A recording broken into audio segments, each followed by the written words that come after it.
Enki's return and activating humanity's 12-stranded Adamic DNA blueprint. How do the Andromedans, Galactic Federation of Worlds, and Earth Alliance regard Enkis Gift?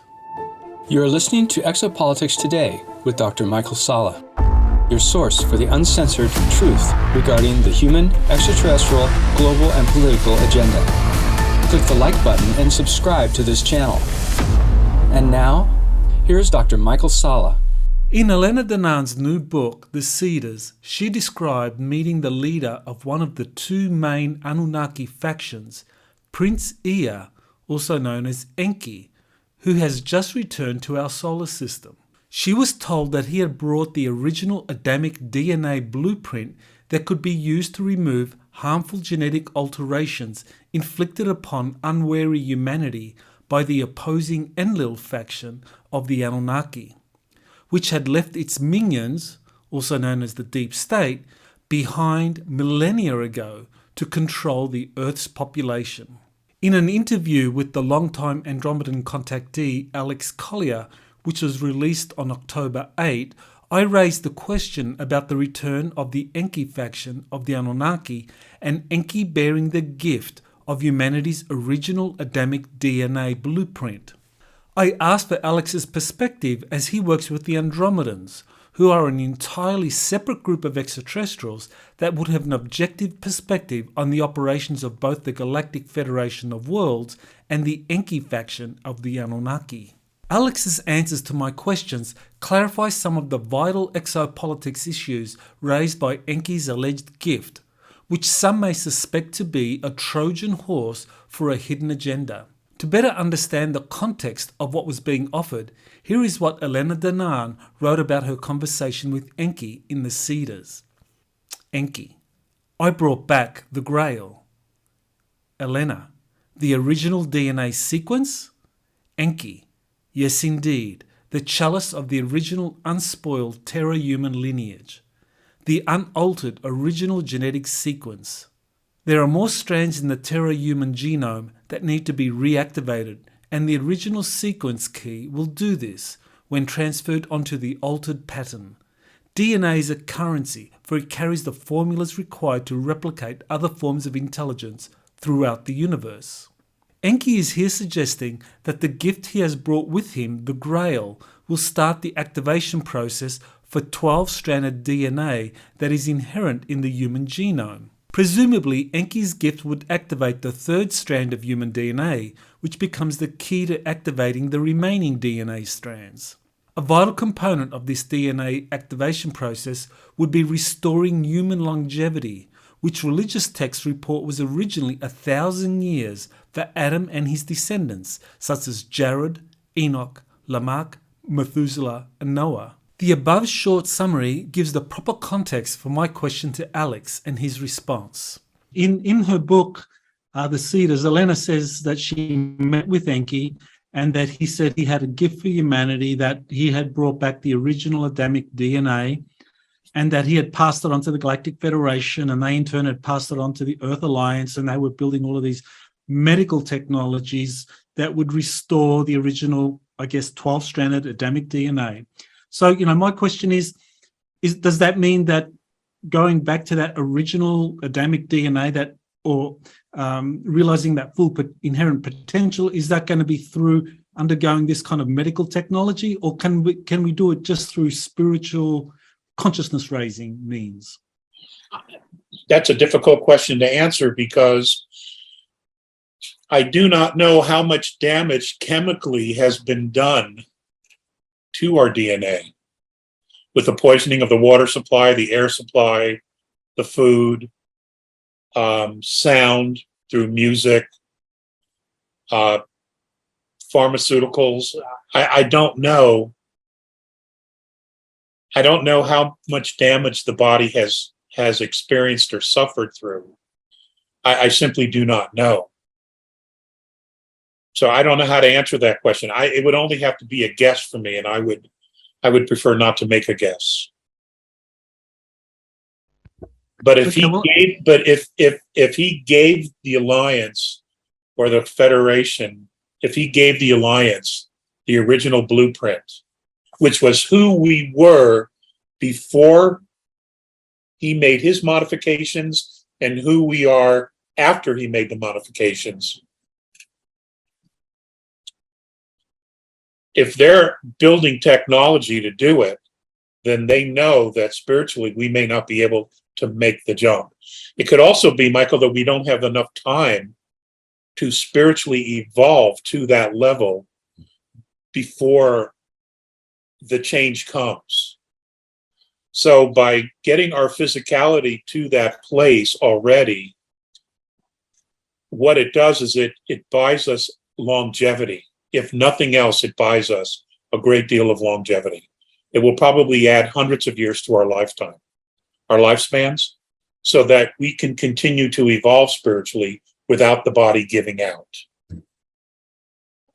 Well, I know that would be one of the big questions people would have if this technology is rolled out by the Earth Alliance. And, we're assuming here that the deep state is defeated.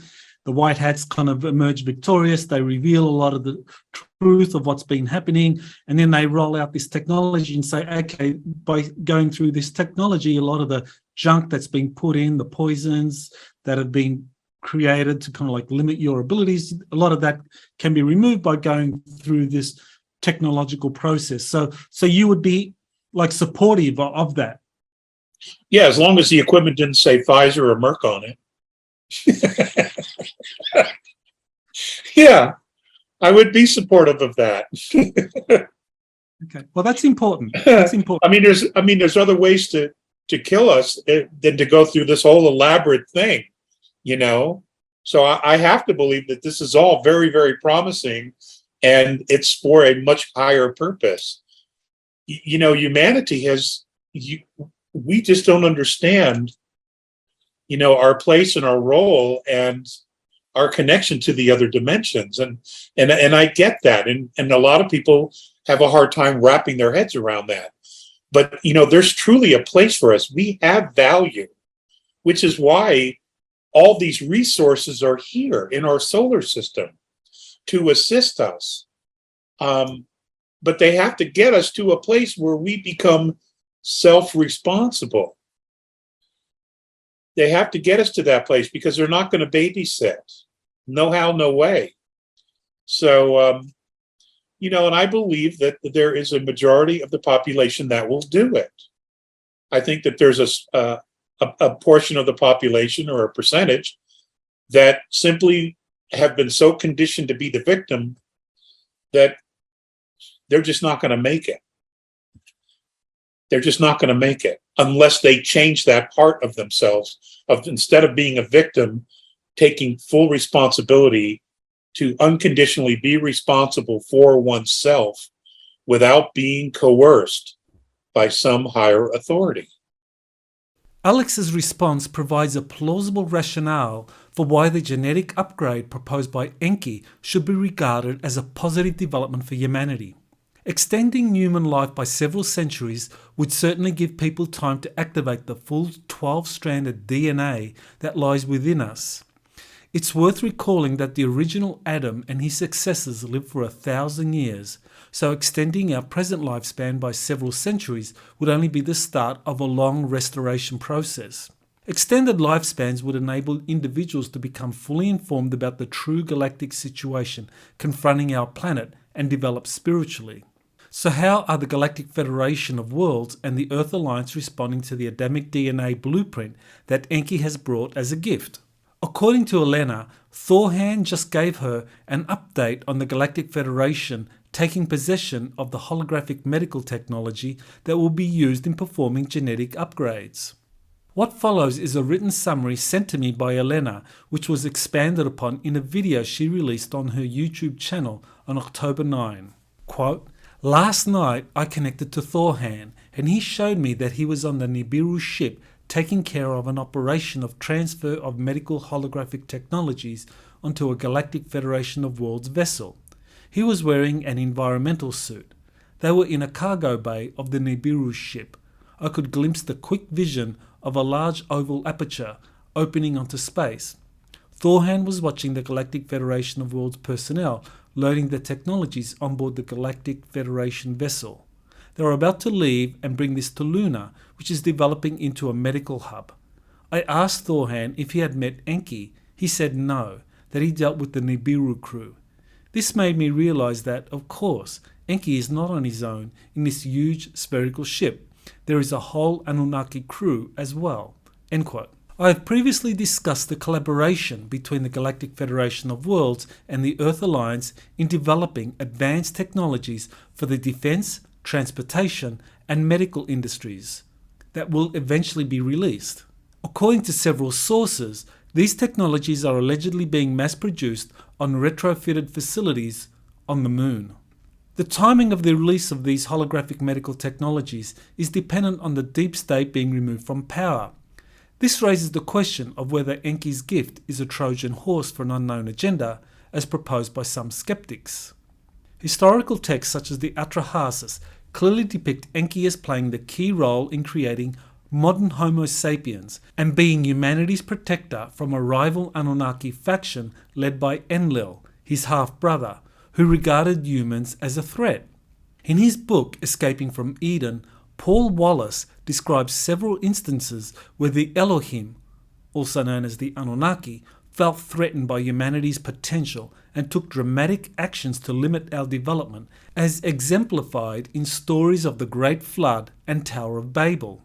Significantly, Enki was either opposed to or was not involved in these instances of the Anunnaki/Elohim stepping in to stop or impede human development. Consequently, there is good reason to be optimistic that the medical holographic technology Enki has passed on to the Galactic Federation of Worlds is precisely what Elena Danaan has described in The Cedars, A Gift to Humanity. Alex Collier's response reveals that the Andromedans have a positive view of Enki and his motivations, and Alex is supportive of such technology being used. Given the available information, there is reason to be cautiously optimistic about what is transpiring behind the scenes regarding new medical holographic technologies that can restore the original Adamic DNA blueprint. This incredible technology, which will enable the extended human lifespans reported in religious texts, will, at some point in the near future, be offered to humanity by an Earth Alliance cooperating with the Galactic Federation of Worlds and the Enki faction of the Anunnaki. Will Enkis Gift be accepted by everyone? Some will refuse out of fear or ignorance. Others will decline due to their strong belief that the activation of 12-stranded DNA and life extension is possible through epigenetic and spiritual practices that don't require any technology. It can be anticipated, however, that a majority of humanity will accept undergoing such a holographic medical process if it is recommended by Earth Alliance leaders, which appears very likely given their active participation in the mass production of such technologies. In my own case, I'm an agnostic on the need for holographic medical technologies for DNA activation, when similar results can be achieved through epigenetic and spiritual practices. However, I recognise that such an organic, non-technological pathway may not be practical for a vast majority of humanity who have led a life of dependency on medical technologies and pharmaceutical products, or whose religious convictions preclude epigenetic and spiritual practices that can change one's own DNA. You have been listening to Exopolitics Today with Dr. Michael Salah. Please remember to like, share, and subscribe to this channel. Join or start a conversation in the comments. Take the time to explore the vast library of best-selling books, webinars, and podcasts by Dr. Salah. Visit exopoliticstoday.com.